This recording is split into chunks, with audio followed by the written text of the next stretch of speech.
7 metre ऊंचे भवन के शिखर से एक केबल टावर के शिखर का उन्नयन कोण क्या है? 60 अंश है और इसके बाद का अनुमान कोण 45 अंश है। तो टावर की ऊंचाई ज्ञात कीजिए। देखिए क्वेश्चन नंबर कौन सा है? 12। पहले डायग्राम समझिए कि भवन की ऊंचाई कितनी कह रहा है? ए बी, ये भवन है जिसकी ऊंचाई क्या है? 7 मीटर। ये केबल टावर है। तो केबल टावर का मान लीजिए क्या है? A B C D. ये केबल टावर का क्या है? शिखर है और ये केबल टावर का क्या है? पाद बिंदु है। तो यहां से कह रहा है कि इसके इसी बिंदु से इसके शिखर से भवन के शिखर से केबल टावर के शिखर का उन्नयन कोण कह रहा है। यहाँ डॉटेड लाइन दिखा दीजिए डियर। इसके शिखर से कितना कहा है? 60 अंश और इसके पाद बिंदु का अनुमान कोण कितना कहा है?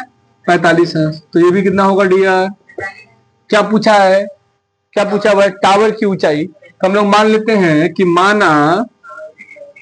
माना टावर की ऊंचाई बराबर एच, ये टोटल लिख रहे हैं। यहां हमने ई पॉइंट दिखा दिया। तो ये कितना होगा डियर? ये भी तो 7 मीटर होगा और ये कितना हो जाएगा? एच माइनस 7, क्योंकि टोटल एच है। कोई दिक्कत है? दो त्रिभुज बन गया अपने पास, एक ये। पहले ये वाला ले लेते हैं। तो त्रिभुज ए बी सी में क्या लगा दिया जाए? tan 45 अंश बराबर ए बी बटे इसकी वैल्यू 1, इसकी वैल्यू कितनी? 7 मीटर बटे बीसी। तो बीसी बराबर कितना निकल गया? 7 मीटर। ध्यान दीजिए, तो बीसी बराबर आपका ए ई भी होगा। ए ई ये भी कितना होगा? 7 मीटर, क्योंकि बीसी कितना आ गया है? 7 मीटर बराबर 7 मीटर। कोई दिक्कत है डियर? चलिए अगला देख लीजिए। त्रिभुज क्या? ए ई डी में ए ई डी क्या निकाल लिया जाए?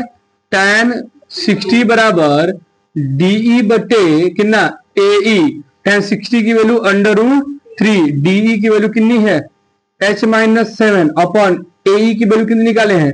7। Cross multiplication 7 √3 h minus 7। h बराबर क्या हो जाएगा? इसको इधर ले आइए। h √3 प्लस में 7 आ जाएगा ना। अब 7 कॉमन ले लीजिए, तो या तो इतना ही आंसर लिखा लीजिए। तो h बराबर क्या हो जाएगा? 7 कॉमन लेंगे तो √3 प्लस 1 मीटर। क्लियर है? तो ये अपनी क्या हो गई?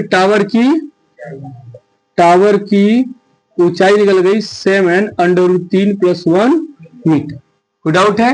ये हम लोग से पूछा हुआ था, टावर की ऊंचाई ज्ञात करनी है। क्लियर है? लिख लीजिए।